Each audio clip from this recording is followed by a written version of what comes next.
तत्वार्थ सूत्र जी में अपना कल सूत्र चला था किन्नर किम पुरुष महोरक गंधर्व यक्ष राक्षस भूत पिशाचा। तो कुछ चर्चा हमने की कि भूत आदि होते हैं तो उनका क्या स्वरूप है, ठीक है, और वो किसी को सुखी दुखी नहीं कर सकते और अपने सुख दुख में निमित्त अपने कर्म का उदय होता है। पुण्य और पाप का उदय ना हो तो कोई भी दुख में और सुख में निमित्त नहीं बन सकता। तो यहाँ थोड़ी सी चर्चा, क्योंकि व्यंतर देवों के बारे में अपनी चर्चा प्रारंभ हुई थी, थोड़ा सा मोक्ष मार्ग प्रकाशक जी पंडित टोडरमल जी द्वारा विरचित इसके माध्यम से थोड़ी सी चर्चा करेंगे। देखिए, अनादि से जीवों के मिथ्या दर्शन अधिक भाव पाए जाते हैं। माने मिथ्या दर्शन, मिथ्या ज्ञान, मिथ्या चारित्र कब से हैं? अनादि से हैं। उनकी पुष्टता का कारण कुदेव, कुगुरु, कुधर्म सेवन है। अनादि से मिथ्यात्व अधिक है ही, लेकिन उसकी पुष्टता का कारण कुगुरु, कुदेव, कुधर्म इनका सेवन करना है। और इन कुगुरु, कुदेव आदि का त्याग करने पर मोक्ष मार्ग में प्रवृत्ति होती है, इसलिए इनका निरूपण करते हैं, कुदेव आदि का निरूपण करते हैं। पढ़ो शालू,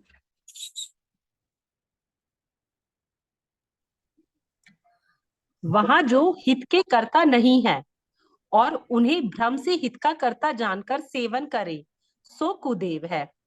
देखो कुदेव, उनका सेवन देखो कुदेव किसको कहा कि जो अपने भलाई में निमित्त नहीं है लेकिन भ्रम से उनको अपने कल्याण का कारण माने और ऐसा मानकर सेवन करे, वो कुदेव है।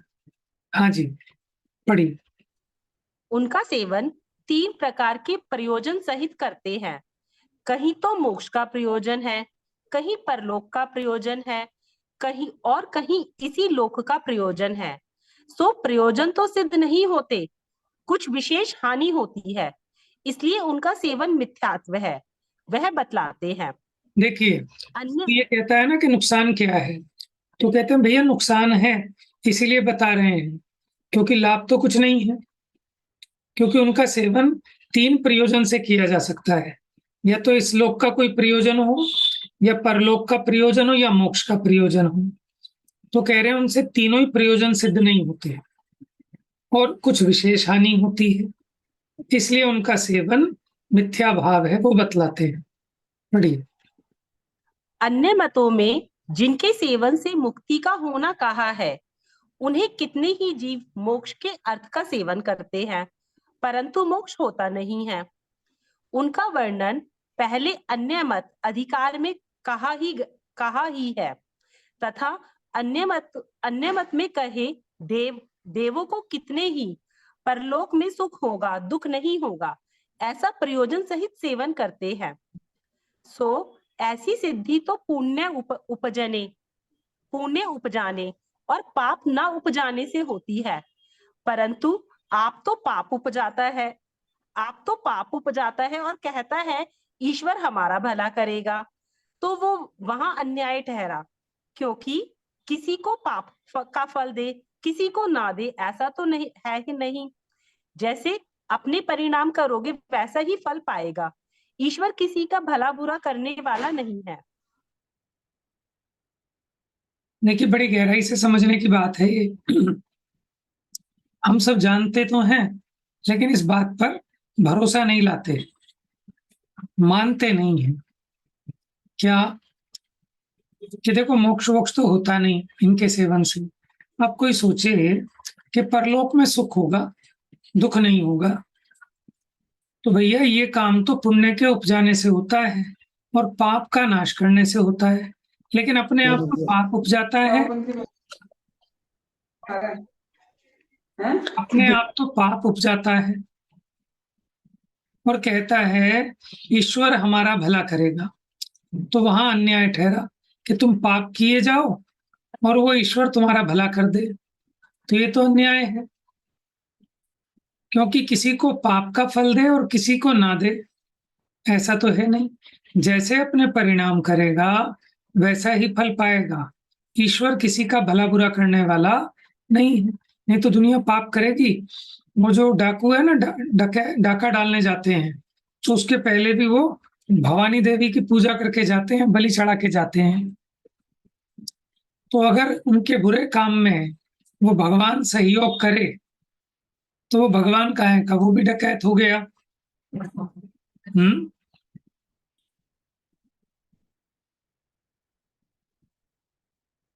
पढ़िए।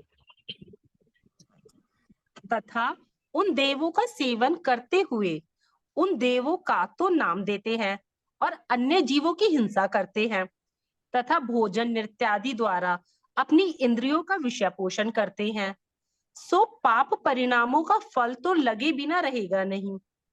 हिंसा विषय कषायों को सब पाप कहते हैं और पाप का फल भी सब बुरा ही मानते हैं, तथा कुदेवों के सेवन में हिंसा विषादी कहीं अधिकार है, इसलिए कुदेवों के सेवन से परलोक में भला नहीं होता। देखिए, अब क्या करते हैं, कुदेव के नाम पर पशुओं की बलि देना, ठीक है, भैंसे की बलि देना, उसके अलावा जैसे शराब मदिरा आदि का सेवन करना, ठीक है, जीव का मार कर उसका मांस खाना, तो अपने विषय कषायों को पुष्ट करना है, हिंसा करनी है, और कुदेव के नाम पर अपनी इन इच्छाओं की पूर्ति करते हैं, तो ये तो पाप भाव है, और पाप का फल तो सब बुरा ही मानते हैं। कुदेवों के सेवन में हिंसा विषय आदि ही का अधिकार है। आप देख लो, जितने भी देवी देवताओं से जुड़े हुए त्योहार हैं, इन सब में किसकी मुख्यता है? विषय कषायों के पोषण की। जैसे मान लो करवा चौथ आया था, ठीक है, तो उसमें क्या करते हैं, एक दिन पहले ही स्त्रियां वो मेहंदी वेहंदी लगाना, सजना सवरना, और मुझे तो पहली बार पता चला है कि सुबह सुबह अर्ली मॉर्निंग दिन निकलने से पहले वो खा पी लेती हैं, ठीक है, और फिर चांद निकलने के बाद खाती हैं, और उसको क्या कहते हैं, सगरी, पता नहीं क्या बताया था मुझे शिवानी ने, सगरी कहते, सरगी, सरगी। सरगी। तो मैंने कहा हम ये तो सुनते थे कि सहरी का समय हो गया है, वो जो मुस्लिम उसमें ना इनके जो रोजे होते हैं, तो सुबह सुबह उनका लाउड स्पीकर बजता है कि सहरी का समय हो गया है, कृपया उठ जाएं और अपना खा लें। तो जैसे मुसलमानों में सेम वही पड़ता है भैया, बिल्कुल है, सेम वही पड़ता है। जैसे रोजे में वो लोग सवेरे उठ के पहले खा लेते हैं रोजा शुरू होने से पहले, और फिर बाद में खा लेते हैं। सेम प्रथा उसके अंदर है मुझे भैया, तो ये रोज का। बात कल पता चली है कि हिंदुओं में भी जी। ऐसा होता है कि सुबह खा लेते हैं। हम्म। ये वैसे टीवियों में ही देखा है, ऐसे तो नहीं देखा किसी को, हैं? मतलब सीरियल टीवियों में ही देखा नहीं है कि लोग सरगी खाते हैं, सच्चाई रियल में तभी तो सीरियल्स में भी दिखाते नहीं नहीं, इनमें तो होता है, पंजाबी वगैरह में होता है कि लोग सवेरे सवेरे उठ गए, बल्कि इनके जैसे हम लोगों में सिंधारा जाता है ना, ऐसे इनके पेरेंट्स के यहाँ से ही आता है, वो सब लोग फिर वो सब खाते हैं। तो आप देखो, ये अपने आप देखो, इसमें विषयों का पोषण है, सजना सवरना, नाच गान करना, तो इसलिए कुदेवों के सेवन में हिंसा विषय आदि का ही अधिकार है, इसलिए कुदेवों के सेवन से पाप होता है, परलोक में भी भला नहीं होता। अब व्यंतर आदि का स्वरूप और उनके पूजने का निषेध। अब व्यंतर तो हम यहाँ बता रहे हैं, लेकिन लौकिक जीव तो उसको व्यंतर नहीं मानते। क्या कहते हैं, दही पितर, पितर वितर कहते हैं ना, कि हमारे घर में ऐसे ऐसे थे, मर गए, या वो देव बन गए। कई लोग देव भी कहते हैं, कई लोगों ने अपने स्थान बना रखे हैं, देव स्थान कहते हैं उसको, क्या कहते हैं, हस्तिनापुर में बहुत लोगों ने बना रखे हैं, खूटे, स्थान कहते हैं, खूटे भी बोलते हैं भैया। खूंटे, हाँ खूटे। खूंटे गाय भैंस को बांधने के रास्ते। मजाल टाइप की बना रखी होती है वहां पे उन्होंने, और वहां जाके, वहाँ छोटे छोटे हाउस से बने हुए हैं ना हस्तिनापुर में। ठीक है ना। अब तो ये क्या है, कह रहे भैया जो व्यक्ति यहाँ से मरा, मरकर पता नहीं किस गति में गया, तुम अपनी मर्जी से मान रहे हो, और तुम्हारे जैसे ही संसारी है, रागी द्वेषी है, उसको पूजने से तुम्हारा भला कैसे होगा? चार गतियां हैं, चारों गति के जीव संसारी हैं, रागी द्वेषी हैं, सबसे परेशान है। इसको जगत में भूत कहते हैं, पिशाच कहते हैं, राक्षस कहते हैं, वो सब व्यंतर देव के भेद हैं। तो उनका स्वरूप बताते हैं और उनके पूजने का निषेध करते हैं, क्योंकि विषय कल अधूरा रह गया था तो कंप्लीट होना जरूरी है। बहुत इंपॉर्टेंट विषय है, ये प्रयोजनभूत विषय है।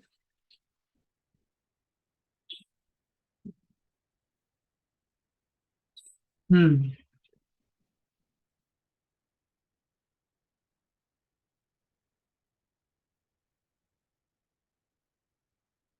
कहाँ शालू लीव हो गई लगता है। पढ़ो सचिन भैया, आप पढ़ो। कहाँ से पढ़ना भैया? व्यंतर आदि का स्वरूप और उनके पूजने का निषेध। तथा बहुत से जीव इस पर्याय संबंधी शत्रु नाशादिक व रोगादिक मिटाने, धनादिक की व पुत्र आदि की प्राप्ति इत्यादि दुख मिटाने व सुख प्राप्त करने के अनेक प्रयोजन सहित कुदेव आदि का सेवन करते हैं। हनुमान आदि को पूजते हैं, देवियों को पूजते हैं, गनगौर गनगौर सांझी आदि बनाकर पूजते हैं। चौथ, शीतला, दहाड़ी आदि को पूजते हैं। भूत प्रेत पितर व्यंतर आदि को पूजते हैं। सूर्य चंद्रमा शनिश्चर आदि ज्योतिषों को पूजते हैं। पीर पैगंबरों को पूजते हैं। गाय घोड़ा आदि त्रियंचों को पूजते हैं। अग्नि जलादि को पूजते हैं। शास्त्रादि को पूजते हैं। अधिक क्या कहें, रोड़ा इत्यादि को भी पूजते हैं। पूजते हैं ना, सड़क पर जो रोड़ा पड़ा है? देखो अब इस पर्याय संबंधी कि मेरे शत्रु का नाश हो जाए, कई लोग कुछ कर खुरा के, नींबू में सिंदूर डाल के और क्या कर खुरा के दूसरे के घर के पास, है ना, कहीं कुछ ऐसी ऐसी चीजें डाल देते हैं या रोगादिक मिटाने के लिए। ठीक है, मैंने देखा कोई एक किसी के बच्चे को कोई बीमारी होगी तो उसको करके 1 रुपए का सिक्का करके उसने सड़क पे रख दिया कि जो उठा के ले जाएगा ना उसको ये बीमारी हो जाएगी और हमारे बच्चे की बीमारी दूर हो जाएगी। ठीक है ना, तो बेवकूफी की चीजें हैं कि तेरे पाप का उदय दूसरे के पास कैसे चला जाएगा, है ना। धनादिक की व पुत्रादिक की प्राप्ति के लिए इस प्रकार के दुख मिटाने और सुख प्राप्त करने के प्रयोजन सहित कुदेव आदि का सेवन करते हैं। हनुमान आदि को पूजते हैं। तो आप कहेंगे हनुमान तो मुक्ति गए हैं तो उनको पूजने में क्या दिक्कत है कि भैया उनका जैसे रागी अवस्था में पूजते हैं ना, वीतराग स्वरूप में पूजे तब तो कोई दिक्कत नहीं, कोई दिक्कत नहीं। है ना। लेकिन ये तो हनुमान को कैसे रूप में पूजते हैं कि उसको कुदेव बना दिया, रागी द्वेषी रूप। और वह मानते हैं कि हनुमान को पूजने से ताकत आएगी। ठीक है ना, हर एक की अलग अलग मान्यताएं बना रखी हैं। देवियों को पूजते हैं, अनेक अनेक देवियां आ गई, गनगौर सांझी। ठीक है, संतोषी माता उनके टाइम में नहीं होगी इसलिए उन्होंने लिखा नहीं है। ये तो अभी आई है ना 50-60 साल पहले या 40 साल पहले, संतोषी माता। भैया थोड़े थोड़े दिनों में नए नए भगवान आते रहते हैं। हाँ सही बात। आजकल घाटू भैया श्याम का चल रहा है, मार्केटिंग भैया सबसे इतनी पहले विपरीत मान्यता साईं है। बाबा का बहुत चल रहा था। कौन आ गया आजकल? घाटू श्याम लोग कितना जा रहे हैं हाँ घाटू श्याम पे। साईं बाबा वगैरह ये तो है ना उससे उनके। पहले साईं बाबा का बहुत ट्रेंड था। अभी भी बहुत है, अभी भी बहुत है। आधे से मतलब इतनी पब्लिक जाती है शिरडी, इतनी पब्लिक जाती है, इसका कोई हिसाब नहीं है। और भैया कोई बड़ी बात नहीं है, आने वाले टाइम में ये है ना, सारे निर्मल बाबा हुए चाहे आशाराम बापू, आज भी लोग पूज रहे हैं। हाँ। आज भी उनकी सुबह शाम आरती होती है, उनके आश्रम में चले जाओ सुबह शाम आरती होती है आज भी। तो वो तो कुगुरु में आएंगे अभी। हम्म अभी कुदेव की बात, तो देवी हम्म, जैसे चौथ, ये करवा चौथ कह रहे हैं ना, जैसे चौथ हम्म। वही वही शीतला। शीतला पता है किसे कहते हैं? ये जो वो निकलती है ना मोती जरा वगैरह, इसको कहते हैं माता आ गई, माता।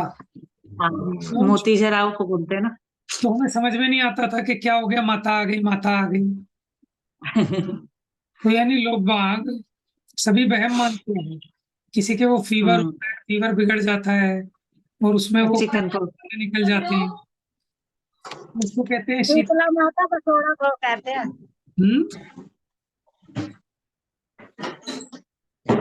कहते हैं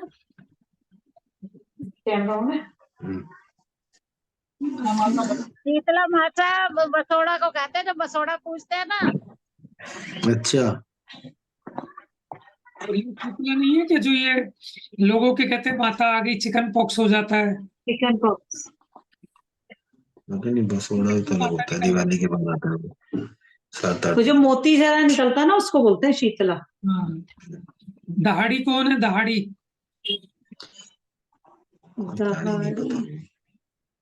वैष्णो देवी को क्यों कहते हैं?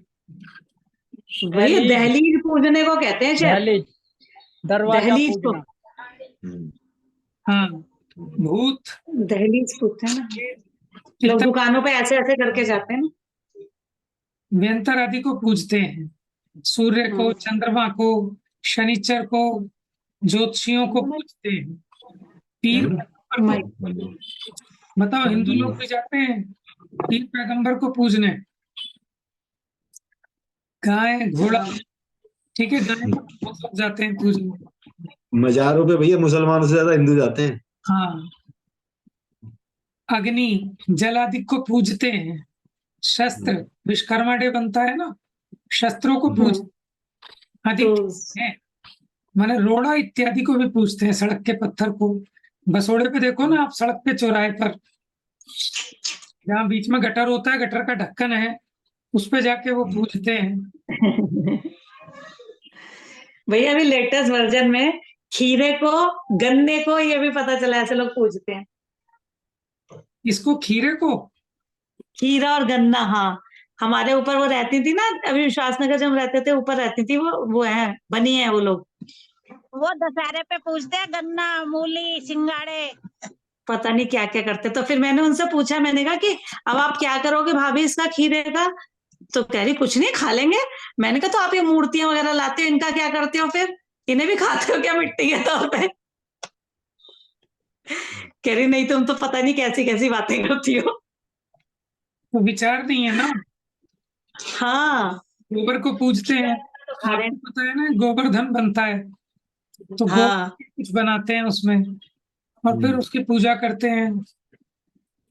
गोबर के खाटू श्याम बनाते हैं ना ये, किशन जी बनाते हैं गोबर के। आगे पढ़िए। सो इस प्रकार उदयवादी का सेवन मिथ्या दृष्टि से होता है, क्योंकि प्रथम तो वह जिसका सेवन करता है उसमें से कितने ही तो कल्पना मात्र देव हैं, इसलिए उनका सेवन कार्यकारी कैसे होगा, तथा कितने ही व्यंतर आदिक हैं, सो वे किसी का भला बुरा करने को समर्थ नहीं है। यदि वे ही समर्थ होंगे तो वे ही कर्ता कहलाएंगे, ठहरेंगे, परंतु उनके करने से कुछ होता दिखाई नहीं देता। प्रसन्न होकर धन अधिक नहीं दे सकते, और देशी होकर बुरा नहीं कर सकते। यहाँ कोई कहे, अब देखो, इनमें बहुत सारे तो ऐसे हैं जो काल्पनिक हैं, जिनकी सत्ता ही नहीं है इन कुदेवों में, और कुछ व्यंतराधिक हैं। तो व्यंतराधिक किसी का भला बुरा नहीं कर सकते, राजी हो जाए तो खूब धन दे दें, नाराज हो जाए तो उसका बुरा कर दें, ऐसा नहीं है। अब प्रश्न किया कि भैया दिखाई तो देता है कि दुख तो देते हैं, और उनको पूजे माने तो दुख देना रोक देते हैं। अब इसका समाधान ये है, इम्पोर्टेंट चर्चा, पढ़िए। उत्तर, इसके पाप का उदय हो तब इनके ऐसी ही कुतूहल बुद्धि होती है, इससे वे चेष्टा करते हैं, चेष्टा करने से यह दुखी होता है, तथा वह कुतूहल से कुछ कहे और यह उनका कहा हुआ ना करे तो वह चेष्टा करते रुक जाते हैं, तथा उसे स्थिर जानकर कुतूहल करते रहते हैं। यदि इसके पुण्य का उदय हो तो कुछ कर नहीं सकते। ऐसा भी देखा जाता है कोई जीव उनको नहीं पूछते, वे उनकी निंदा करते हैं, वे भी उनसे द्वेष करते हैं, परंतु उसे दुख नहीं दे सकते। ऐसा ही कहते देखे जाते हैं कि अमुक हमको नहीं मानता, परंतु उस पर हमारा कोई वश नहीं चलता, इसलिए निरंतर कुछ करने में समर्थ नहीं है। इसके पुण्य पाप ही सुख दुख होता है। उनके मानने पूजने से उल्टा रोग लगता है, कुछ कार्य सिद्धि नहीं होती। दादा सुनाते थे ना कहानी। देखो, हमारे एक वकील अंकल जी थे उस्मानपुर के, वो एक कहानी सुनाते थे इसकी कि एक सेठ जी के 2 बेटे थे और उनके घर के सामने पीपल का पेड़ था। अब एक बेटा तो वहां पूजना जाता था और दूसरा वहां मूतने जाता था। एक दिन बहुत जोर की बारिश हुई। अब जब बारिश बड़ी जोर की हुई तो पूजने वाला तो नहीं गया, लेकिन बेचारा मूतने वाला तो वहीं जाएगा, तो वो गया। अब उसके ऊपर रहता था एक वेंतर। अब वो नाराज होकर सेठ जी के पास आया और सेठ जी को बोला कि सेठ जी, अपने मूतने वाले को समझा लो, नहीं तुम्हारे पूजने वाले को उठा के ले जाऊंगा। सेठ जी ने कहा, भाई गजब की बात कर रहा है कि मूतने वाले को उठा के लेके जा, पूजने वाले को क्यों लेके जा रहा है? क्या भैया, मूतने वाले पे मेरा वश चलता तो उसे मूतने क्यों देता? मेरा वश तो पूजने वाले पे चलता है, इसलिए पूजने वाले को उठा के ले जाऊंगा। तो वही बात यहाँ कह रहे हैं कि कोई कोई जीव उनको नहीं मानते, उनकी निंदा करते हैं और वो व्यंतर भी उनसे द्वेष करते हैं, लेकिन उसे दुखी नहीं कर सकते। और ऐसे भी कहते देखे जाते हैं कि ये हमको नहीं मानता, लेकिन इस पर हमारा कुछ वश नहीं चलता, इसलिए व्यंतर आदि कुछ करने में समर्थ नहीं है। अपने पुण्य पाप से ही सुख दुख होता है, उनके पूजने मानने से तो उल्टा रोग लगता है, कुछ कार्य सिद्धि नहीं होती। तथा ऐसा जानना जो कल्पित देव हैं, उनका भी कहीं अतिशय चमत्कार देखा जाता है, वह व्यंतर आदि द्वारा किया जाता है।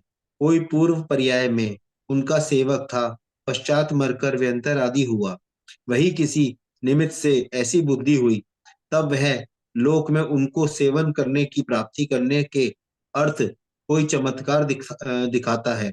जगत भोला किंचित चमत्कार देखकर उस कार्य में लग जाता है। जिस प्रकार जिन प्रतिमा दिक का भी अतिशय होना सुनने में व देखने में देखते हैं, सो जिन कृत नहीं है। जैनी व्यंतर आदि होते हैं, उसी प्रकार कुदेव का कोई चमत्कार होता है, वह उनके अनुचर व्यंतरादि द्वारा किया होता है, ऐसा जानना।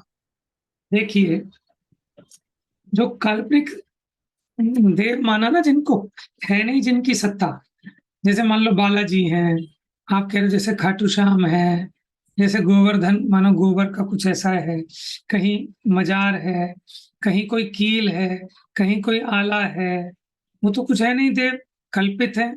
कोई रोड़ा है ना?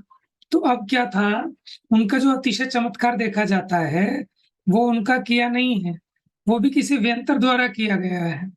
माने कोई व्यक्ति पूर्व पर्याय में है उस आले को मानता था अथवा उस मजार को मानता था, उस रोड़े को पूजता था, अब ये मर के व्यंतर हो गया, ठीक है ना? तो अब जो लोग उसे पूजते हैं तो उसके निमित्त से कुछ अतिशय दिखाता है और जगत भोला है, चमत्कार देखकर उस कार्य में लग जाता है। ऐसे आपने जिन प्रतिमाओं के चमत्कार देखे होंगे, जैसे लोग पदमपुरी, तिजारा आदि, ठीक है ना, वहां बहुत सारे लोग ऐसे दिखेंगे आपको, जैसे बालाजी में जाते हैं तो वहां भी कोई जिन प्रतिमा का अतिशय जो कहते हैं वो जिनेंद्र भगवान द्वारा किया हुआ नहीं है। जो व्यंतर माने वो जैन धर्म को मानने वाले थे अथवा उनकी इस प्रकार की बुद्धि थी, तो वो उन प्रतिमाओं का अतिशय दिखाने के लिए उस प्रकार की चेष्टाएं करते हैं, ठीक है? तो वो उन देवी देवताओं द्वारा किया गया नहीं है, उनको मानने वाले जो व्यंतर आदि है उनके द्वारा वो अतिशय दिखाया जाता है। आगे पढ़िए। तथा अन्य मत में परमेश्वर ने भक्तों की सहाय की वह प्रत्यक्ष दर्शन दिए इत्यादि कहते हैं। वहां कितनी ही तो कल्पित बातें कही हैं, कितनी ही उनके अनुचर व्यंतर आदि द्वारा किए गए कार्यों को परमेश्वर के किए कहते हैं। यदि परमेश्वर के किए होते तो परमेश्वर तो त्रिकालिक है, सर्वज्ञ समर्थ है। भूतों को दुख भक्त को किस लिए होने देगा, भक्तों को दुख किस लिए होने देगा। तथा आज भी देखते हैं कि मलेच्छ आकर भक्तों को उपद्रव करते हैं, धर्म विध्वंस करते हैं, मूर्ति को विध्वंस करते हैं। यदि परमेश्वर को ऐसा कार्य का ज्ञान न हो, सर्वज्ञपना नहीं रहेगा, जानने के पश्चात भी सहाय न करे तो भक्त वात्सल्यता गई और सामर्थ्यहीन हुआ तथा साक्षीभूत रहता है। तो पहले भक्तों को सहाय की कहते हैं, वह झूठ है, क्योंकि उसकी तो एक सी वृत्ति है। देखिए, यहाँ कहते हैं कि अन्य मत में परमेश्वर ने भक्तों की सहायता की, साक्षात दर्शन किए हैं। तो वहां जो जितना भी चमत्कार है ये सब है, ये सब उनको मानने वाले यंत्रों द्वारा किया गया है। ठीक है, अगर परमेश्वर ने किया हो तो परमेश्वर तो सर्वज्ञ है, त्रिकालज्ञ है। तो पहले भक्तों को दुख होने ही क्यों दिया उन्होंने, कि भक्त आके तुमसे प्रार्थना करेगा तब तुम दुख मिटाओगे, हैं? और अगर तुम करने वाले हो तो जो मलेच्छ हैं वो आकर भक्तों को उपद्रव करते हैं, धर्म का नाश करते हैं, देवों की मूर्ति को भी नष्ट कर देते हैं। ठीक है, तो वहां भगवान क्यों नहीं कुछ कर लेते? और परमेश्वर को अगर ऐसे कार्यों का ज्ञान ना हो तो फिर वो परमेश्वर सर्वज्ञ काहे के? और अगर जानने के पश्चात भी सहायता ना करें तो फिर भक्त वत्सल कैसे? भक्त वत्सल माने भक्तों का भला करने वाले कैसे कहलाएंगे? तथा आप अगर ये कहोगे कि ईश्वर तो साक्षीभूत रहता है, तो फिर माने आप लोग ऐसा कहते हैं कि पहले इतनों को तारा, इनका कल्याण किया, इनका भला किया भगवान ने, तो वो झूठ है, क्योंकि उसकी तो एक सी वृत्ति है। तो इस प्रकार नाना युक्तियों और तर्कों से अगर देखें तो कोई भी परमेश्वर किसी का भला बुरा नहीं कर सकता। ये सब अपने अपने परिणामों से तथा प्रकार के कर्मों का बंध होता है, और वो कर्मों के उदय के निमित्त में जीव को सुख दुख सामग्री की प्राप्ति होती है। आगे पढ़िए। भैया यहाँ पे मलेच्छ किसे कहा है? हाँ, मलेच्छ आके मूर्ति को तोड़े। कहा है अधर्मी लोगों को, विधर्मी लोगों को। यहाँ सामान्य रूप में मलेच्छ के जो धर्म के विध्वंसक हैं, धर्म के विरोधी हैं। जैसे मान लो यहाँ मंगोल आए थे, मंगोलों ने आक्रमण किया, हमारे धर्म का विध्वंस किया, तो वो मलेच्छ कहलाए। ठीक है ना, माने जो भी धर्म के विरोधी हैं, अधर्मी हैं, उन सबको मलेच्छ कह दिया। ठीक है, तो भैया जो ये मलेच्छ खंड वाले होते हैं वो भी ऐसे ही होते हैं जो 5 खंड? नहीं, ऐसा नहीं, ये तो इनको कह दिया। ऐसे नहीं कह सकते कि वो भी ऐसे ही होते हैं। तो वहां संयम नहीं होता, ठीक है, वहां मोक्ष नहीं होता, वहां ऊपर के गुण स्थान नहीं होते, इस अपेक्षा उनको ऐसा कहते हैं। लेकिन अभी रूढ़ी हो गया ना, मलेच्छ शब्द बुरे के अर्थ में रूढ़ हो गया।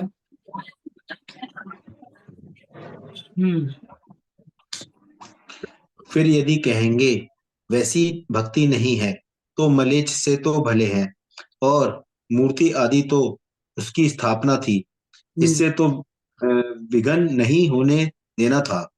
तथा मलेच्छ पापियों का हृदय होता है, सो परमेश्वर का क्या है क्या नहीं।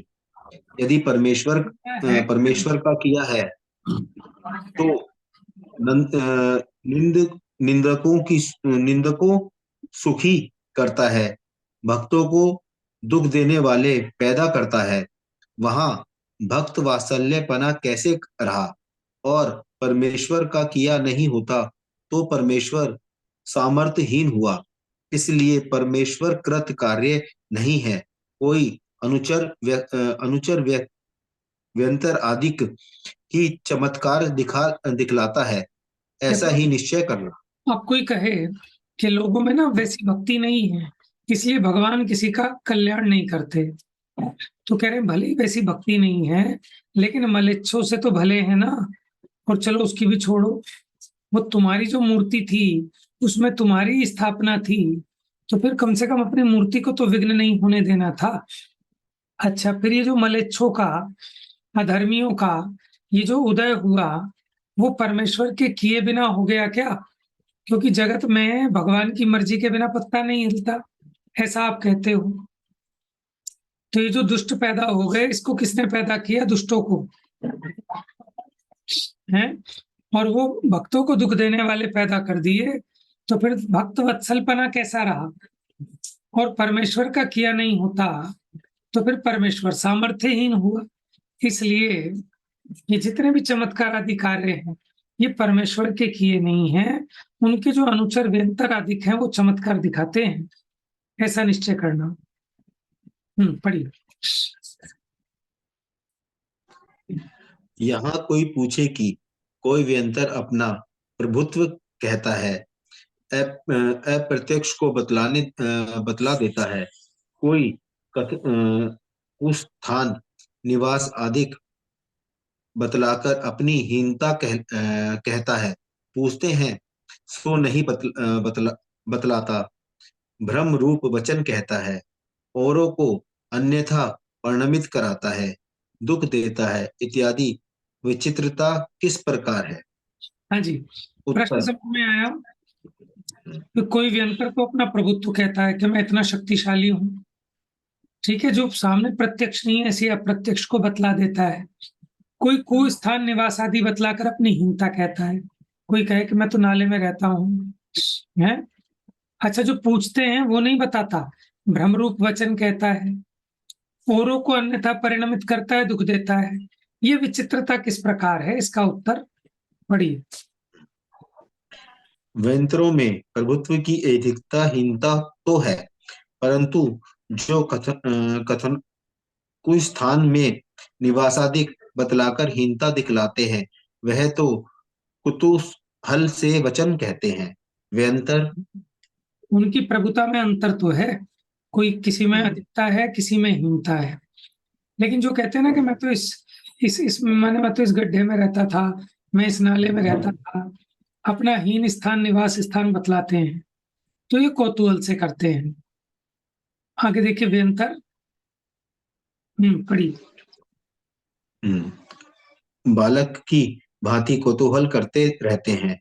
जिस प्रकार बालक कौतूहल द्वारा अपने को हीन दिखलाता है, चिढ़ाता है, गाली सुनाता है, ऊंचे स्वर में रोता है, बाद में हंसने लग जाता है, उसी प्रकार व्यंतर चेष्टा करते हैं।